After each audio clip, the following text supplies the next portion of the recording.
Ladies and gentlemen, welcome all, welcome one, welcome you. It's everybody, we're back on the Beanami channel. Welcome back, let's get going inside as we go once again into the most unreasonable game you've ever heard or seen of. It's beyond all reason. Ladies and gentlemen, welcome back. Welcome, Commander. This is going to be a fun game today. Lots of silly stuff going on Isthmus, and you know, I get why it's the most popular map. I really do love the dynamic of it. I don't know if there'll ever be a map that captures this dynamic quite so well. You know, just completely tucked away backline, interesting lane structure, right? Where you have the individual C lanes, obviously, but they can come and help the middle. The middle can go out, build C labs of their own, etc., etc. It's devilish. It's truly devilish sort of things that can Battle go on started. this map. And today, we're going to be focusing specifically on our board CommanderBoxEater. It was a special request today. He wanted to be reviewed and he wanted to be looked at. So we'll be trying to focus in, point out when we could have exploited our units better, when we should have ecoed harder, that sort of stuff. I'm starting with a nice little attack here. Let's see if we end up getting any value. Obviously always worth watching. Looks like we will get a mix. Let's go. And really probably pissing off Purple immediately. He's probably real mad. Got him. So let's see here. CommanderBoxEater and we're actually up against Mr. Flare Go. And look at this interesting stuff. So he just took his mexes, he put down an energy storage, a converter, and a light heat rate turret. And then came up and put his vehicle plant forward, very aggressive, then immediately puts down a construction turret. This is a very interesting build, if I'm honest. Immediately starts building a repair station. It's honestly so vulnerable, right? Like if we had like 10 grunts, 20 grunts here, we could punish this pretty hard, but obviously we don't. And instead, Mr. Flare Go just gets to be super greedy and put all this stuff down. I'm starting to put up little walls, a little static defense. My Decurions are rolling around. I like walling off Isthmus because if somebody is smart, they can just shove a bunch of pawns down my throat here, and that would be disaster. Now, I think actually, right, they can sneak up around, so maybe this isn't even walled, and so not worth it at all. But maybe it slows them down, right? We're going to Decurions today. I love going to Decurion, as is Flare Go, though. So right now, I'm in the huge numbers advantage, but one of my Decurions is at 40%. I really should be having my commander, like, repairing that immediately. Probably could have dove on Mr. Flare Go's commander here, although he could have gone invisible. That would have really been the end of me. So let's see, we traded a Commander for a self-destructed. CommanderBoxEater is here with a bunch of Centurions healing one up. I like what I'm seeing. Oh. Stops healing, goes back to healing, very good. And we're just schmooving right now. Commander We're self-destructed. Very powerful unit composition here. Commander self-destructed.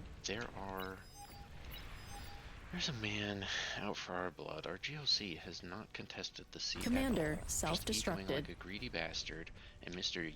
Jion from Germany is coming with a heavy trans and his commander to ruin my freaking day. Like, what is this? Okay, when do I see it? Do I see it now? Not even. Okay, so I see it now, 452. Commander destroyed. We literally just killed Flare Go's commander.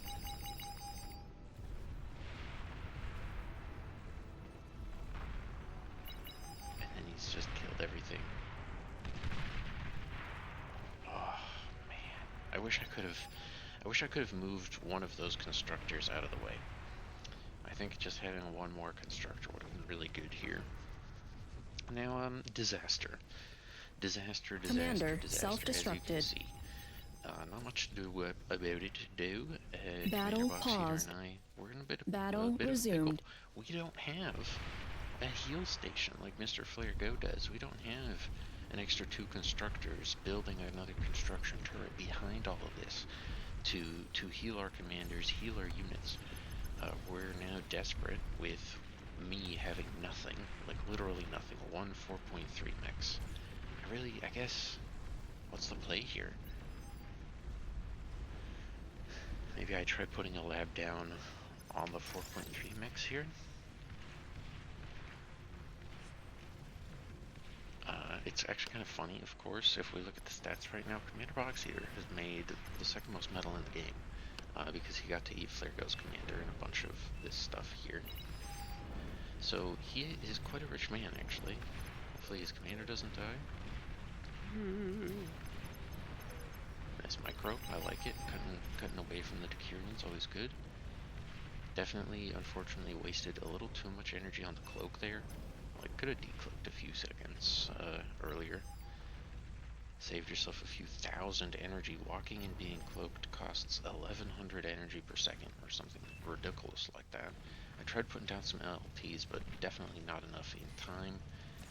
Because I still had 2 wins, so LLTs would have been able to fire a bit. Now, I'm finally back with my commander, probably where I should have been a little bit ago. But, we'll do another video on what Tarkred is doing right now. But anyway, so CommanderBoxEater, what are his options right now? He's building maces, which I like. I think he needs to mix in 2 construction bots, because he just doesn't have a lot anymore. He's got his 1 eco guy, this guy should probably go do eco, and he really needs 2 to come forward with him right now. He's kind of the only thing that we've got, right? So I think mixing in 2 construction bots, or even 1, especially if he's going to give me an extra one, he needs some more for himself. Now, let's see. I'm a big advocate for always S-clicking with your pile. S-click, what does that mean? You might ask, behind me. It is the, I hope it shows, set target command. So when you click the S key with, I think, just the buck standard keyboard loadout, you will target a unit to have all of your units fire at if they can. Otherwise, they'll shoot at other available targets. Now, CommanderBoxEater is actually really strong right now. These lances could be a huge threat if he doesn't kill them immediately. And look at this, I mean, those Decurions are so weak, actually. His maces would absolutely shrek what's in front of him right now. If he micros that well, just doesn't Commander immediately destroyed. run in. I get pushed down with some Decurions by the look of things. Lose all of my brand new construction bots. I'm really fumbling the bag pretty hard. 9 minutes into this game. Getting screwed. Scotty Lost is finally prepared to happen with some Galactuses coming out of his Legion Hover Lab. I think these are basically goons. 30-60 DPS, 260 range. They're not very good. Gion has just been allowed to have the entire C. I'm glad at least he didn't get to keep his heavy trans. He would have caused some absolute devastation with that, as Dark Red is still over here with some bombers. We're here for CommanderBoxEater though, so he actually has quite a bit of army right now. 1800 metal versus 900 plus, so versus a total of 3200, but his is very nicely concentrated, right? He's got a nice little group, so he's actually very strong, even if he doesn't feel like it right now. The one Chev on the enemy team is freaking out and putting down a gauntlet. I feel like this is his first game of bar after feeling total annihilation for years or something like that. Like, poor guy, his eco got blown up, doesn't know what to do, freaking out. So we're actually quite strong right now. Look at this. 1900 metal worth of units. This has been pulled away. It can't shoot anyway, to be fair. And yeah, CommanderBoxEater and I failing to take state of the game. Failing to notice that Geo player is dead. Dark Green dead. And so I think not pushing. So, you know, just being a little bit more aware of what's going on the map here.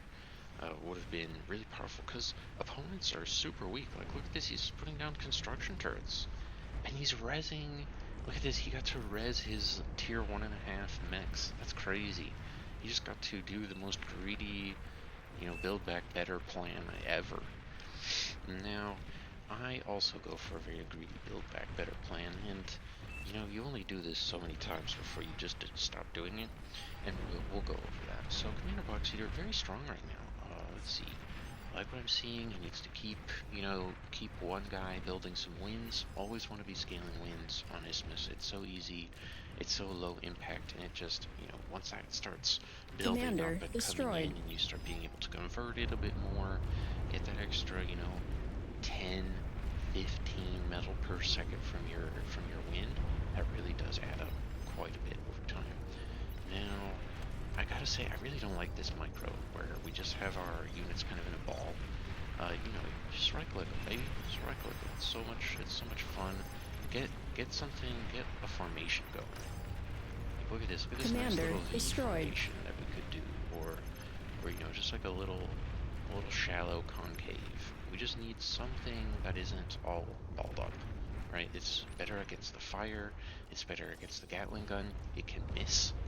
Right, but if you've got the clump, it's just going to hit more. Unfortunate about ticks into napalm right now. It's quite a bit of ticks directly into Commander napalm. destroyed. Okay. Oh, no, and the napalm fires again. Damn. Napalm getting immense value right now. There it is. Yeah, these could have been thugs. These could have been rockbots. These could have been more centurions. Or, sorry, aces. Not thugs. I do like the heavy laser turret, and I don't mind the gauntlet either. We're just not really taking stock of the situation well enough. I think we're just pretty afraid. Yeah, we see that all this is dead, but to the unknowing eye, that something horrifying happened to the blue team. This looks like pretty standard. This looks pretty normal. Commander we should destroyed. be very afraid and be playing very defensive. Now, we're not thinking, in the Discord about the fact that the good father is one Chev, and that, he was stalling on this gauntlet for like 4 minutes straight. We're not thinking about that fact. And, yeah, Mr. Flare Go is just playing really well. He's just getting commander after commander. I think that's, I guess it's not mine, but getting another one, and very smart. Very, very smart. See, they now have 2 commanders again on the blue team. Somehow all of their other commanders have already died at this point. It's just the good father and Mr. Flare Go. So Mr. Flare Go really holding it down for his team right now, honestly. Big props. I like this, getting your 4.3 up. Now I think some options we could have gone for this game. So this is the point where CommanderBoxEater is like, what the fuck do I do? So something to think about, right? Okay, let's take stock of C. Okay, it doesn't look like we have to be worried right now. Dark Red is out here with a big force, paratroopers. We've got dolphins like crazy from Orange. Okay, I don't need to worry about C, so let's not build like static defenses. Maybe build a jammer. I think always having a jammer in your base is good. Because let's see what Dark Blue sees right now, right? He only sees this. So, we start building back here for our advanced energy scaling, and we have it jammed. Sweet. Sweet. I mean, look at how ridiculously OP that Armada jammer is. Such a huge radius. Such a huge radius. Always jam your eco, baby. Always jam it. And I would say we've got 2 options here. We could go for just holding down the mace button like we are and spreading it out and going.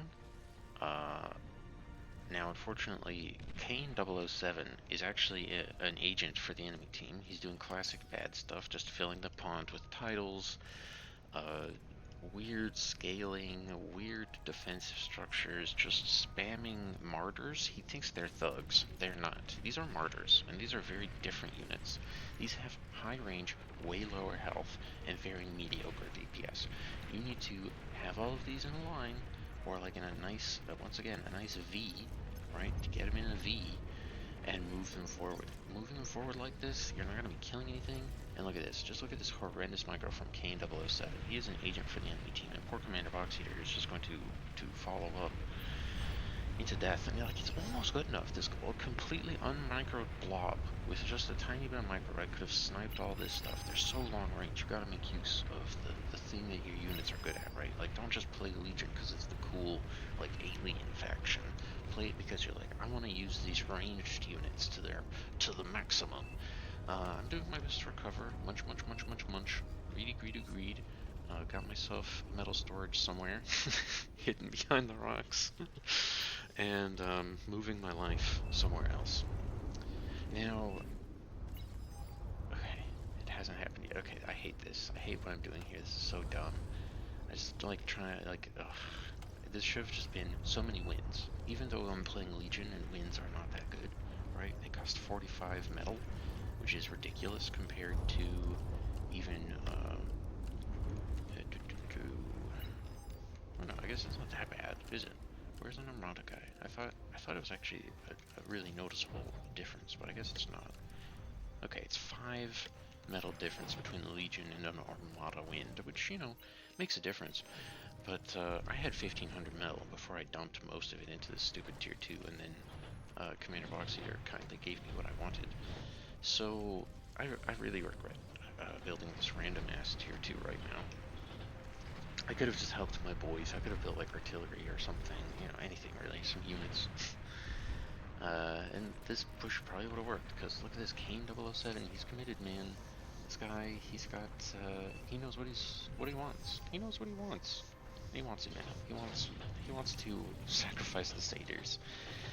The poor little satory guys. He wants to throw them in again. CommanderBoxEater has transitioned to tier 2 core vehicles, or very fun. Also an option, because this has very long range stuff, right? So yeah, those are kind of CommanderBoxEater's options here, right? He could have gone lots of tier 1. This push ended up a little bit too late because Flairgo had his own tier 2 up, right? He could have moved Corrupt with tier 2 like persecutors, or built an LRPC, also very OP, or he could go for super long range units like this and destroy their formation this way. And look at that, Flairgo immediately has to pack it up and get back. It's unfortunate that these metal storages stay alive here, although, okay, he had hardened. I think he would have been fine even if these metal storages went down in a timely fashion. So, look at that. Just one super long range tremor unit literally eliminates the light blue position in front of us immediately. Super low investment, really. 1850 metal for that is basically free. Thank God there's no spam or anything coming from opponents. You know, this is the game. This is the moment in most games where, you know, CommanderBoxEater's Starlines have died. Thank God that hasn't happened this game. We're just having fun with tremors, baby, and I like it. Like I say, I like it. This is a good call. This is just a solid, long range. You can blast through their position type unit. If these Medusas were microed at all, they would devastate the tremors. But we'll see. We'll see how that goes. This is a 14 OS player from France. He's probably too busy, you know, eating coffee, drinking baguette, to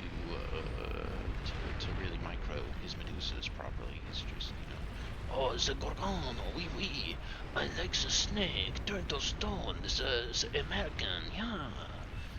Oui, oui. Weirdly German Frenchman there. Anyway, the 4 fat boys from the one Chev finally move out as I am providing tier 2 assistance. I built that tier 2 lab, baby. I better build some tier 2 units. And so when I do, look at me go, just in time to save the tremors from the fat boys. I just walked straight forward. Being a one Chev, what blissful ignorance. Just horrendously placed eco. Not going tier 2 even though he has 3 tier 2 cons, just dumping it all into our fat boys, baby. 15 fat boys in the queue. They're the strongest unit. He's seen it in the Bronco videos. He's here to play. Now, I'm going for a little res action, get the tremor back up. That was such a huge value unit. Blue is unfortunately here to rain on our parade. He has somehow still won the sea. Even though red committed so many ducks in there, orange just commits. These aren't even dolphins. What are these? What on God's green earth? Light assault corvettes, 60 DPS. I want to see him in action. Send him out. Show me some action. Dark blue coming to clear out all of the radar if he wants. Yep. Dark blue showing us what it's all about, baby. Orange somehow not on tier 2 here, doing weird stuff on the land. Okay. So they have, oh god, they have the goblin attack. That looks horrendous. Why this? Why this? This guy must just have, you know, come out of the sauna. A little Finnish man, come out of the sauna. He had a couple beers in there. Or just wants to build a cute little gunship. We're fighting for our lives on the front. I put down a catalyst, which I like. So this is kind of now our next play, right? We can put up shields. Desperately need some shields. Now that we've seen Dark Blue win. CommanderBoxEater should also be thinking about shields at home. He is kind of there. Like, once this second Aphis finishes, let's see. And look at that, he's quite a bit of conversion power. It's all very vulnerable, though, right? Any amphibious units, any flagship, any rocket ship. We don't have a jammer, which is just, like, I think that's, if we're going to take one lesson away from this game from CommanderBoxEater, it's going to be put down a jammer bait, because, like, yeah, Blue knows already, but he wouldn't have known. He wouldn't have known that you had all this beautiful eco chilling here if you had a jammer. But, I mean, maybe he did have a jammer and it got Juno'd. Mr. Flare Gun, or Flare Go, is doing quite a good job. He's, you know, put up his Junos. Smart man. Junos are so OP, always good to mix in. Could also be an option, of course, from CommanderBoxEater, mixing a Juno or two. But it's kind of like a really weird random unit, and yeah, I'd rather you'd mix in an anti-nuke system than some Junos, to be honest, at this point in the game. Very smart. So I've built an incinerator, because I'm like, well, an incinerator is like a bastion, but mobile, and I like that. CommanderBoxEater has built Commander 8 Zars. destroyed. This is 13,000 metal, brother. Like that's, you know, that's another Aphis that you could have had down already over these Zars. And like, if we're going to do, I think CommanderBoxEater, the reason everything is feeling so awkward is because you're just choosing too many lanes. You can choose 2 lanes. I would say you're currently choosing 3 to go down. You've gone down heavy unit investment. You've gone, and more. There's more unit investment behind it. These 3, you know, this little army is 6,000 metal behind it. Huge army investment, which looks like it could get some decent value here, right? Like, Dark Red is in with a freaking Sol Invictus in the top, so I don't mind it necessarily, but then we've also invested into the Bulwark and the 2 shield generators. Like, maybe the call of this game was to just cut bait, produce more units and some shield generators at home, and then save on the 9,000 metal up here. You know, just leave it up to this and maybe some less advanced static defense. Now these lunkheads come through, and as per usual, I don't think these lunkheads are going to do much of anything. I don't think they're even going to reach these advanced energy converters, although I imagine CommanderBoxEater is shitting his pants a little bit. Pink is here with a lot. What the hell? A lot of Karganeth. 42,000 metals worth of Karganeth. Rather than building more Aphis, let me just build 42,000 metals worth of Karganeth. It will defend the ghost, which hopefully he'll do, right, I guess? I don't know. Kinda hate it. I guess if he just walks in a line at light blue right now, it'll kill him too. I don't know. This seems very random to me.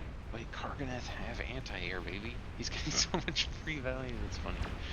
Okay, so now, let's just have a quick peek here. 7,000 metal at our doorstep. We need build power. So I would recommend, okay, we're putting it down, good. And I would recommend eating this conversion, maybe eating these and then putting down extra build power here. I don't think you really thought about like how you wanted to scale your eco this game, and that's kind of valid. I kind of took this space right behind you, which would have made life easier.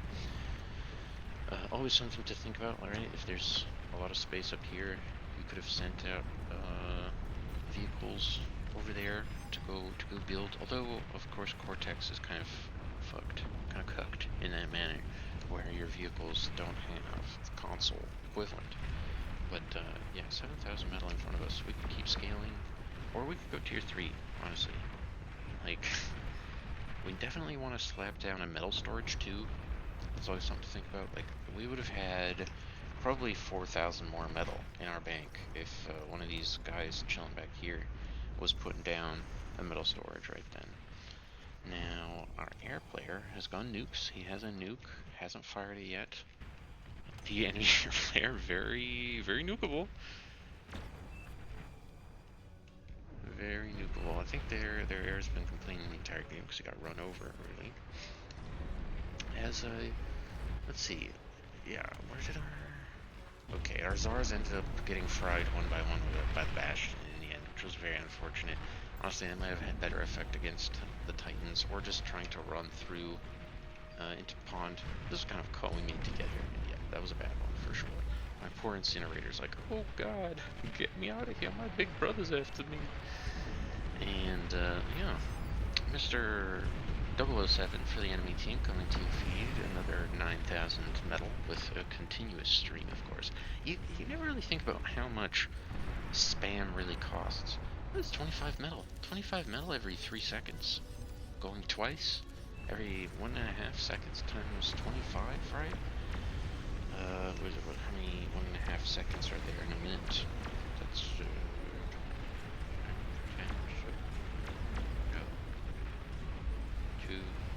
40. 41.5, that sounds right. So 40 times 25 is, like, what is that, thousands? Thousands of metal? Or is that's 800? So that's what, like 800 metal a minute that Con 007 is throwing away. Obviously, it's kind of hard to predict that Dark Blue is just going to come out with this thing, but we invested into the 3 lanes. We made a whole brand fresh, new Tsar force. We could have just said to ourselves, Dark Blue just hit me with all that might, let me put up my shield now. But instead we have, 15,000 metal in Tsars to show for it. Now, this lane, I liked that we invested into this lane. Look at this enemy tech player just throwing away stuff onto our defenses. We love to see it. That's the good stuff. So yeah, that's great. And our Aphis didn't die. So in the end, not the worst. Very recoverable, right? Very recoverable. We can just build ourselves a tier 1 bot lab with either option, Cortex or Armada, and get some res bots going, revive our fusion, and get some more conversion power going, right? Because that's the main thing right now. We just need build power and conversion power. We have lots of metal, we have lots of energy, so what do we need? Build power and conversion. That's the, state of the game analysis. Light Blue feeding all sorts of tier 3 into us. So who's making it? He is. He's making the tier 3. I like it. Look at this. He also did like me and just ran the frick away and scaled a bit back there. I should have been scaling more. Definitely forgot to micro my scaling. Worried about the front, which was silly. Honestly, just like putting down. I'm like, you know what? We're just gonna put all this stuff down on the front, spread out some build power. Yeah, and look at this. I got huge hits with my catalyst. That's what killed his tier 3. That's what it was. I was owning with this catalyst. This thing is great. Love it. Look at this. Boom. Obviously completely on mic reds, so dark reds just nasty. Sol Invictus would have... Oh man, Flairgo is such a god. He's holding this game together by his bootstraps right now. Nuke on the front. Takes out most of my BP and so many of my constructors. Very annoying. Thank god I still have tier 1 left, and we just rebuild. We put down anti-nuke. To hold for next time. Look at this catalyst. Coming through big. Very, very proud of this unit, honestly. The punching the Daedalus that Flairgo made, yeah, they're just not very long range in the end when you compare it to the catalyst. So good. 2250 range, fully upgraded, minus 37% reload speed. I wonder, that looks like it matters. I don't know. Maybe we're sped up a little bit. So, CommanderBox, once again, yeah, we're just trying to desperately get our tier 2 mexes up, I would say, if I was you, but instead we're just gonna drop it up. We're just, chilling, go fight him in the sea, right? Dark Red did it, why can't you? What a transition from Dark Red, just pumping some jugs. And yeah, this seems like the pumping jugs number of Aphis more so 8. And you can start kind of thinking about that with all this conversion power. Cute that he ate his geothermal.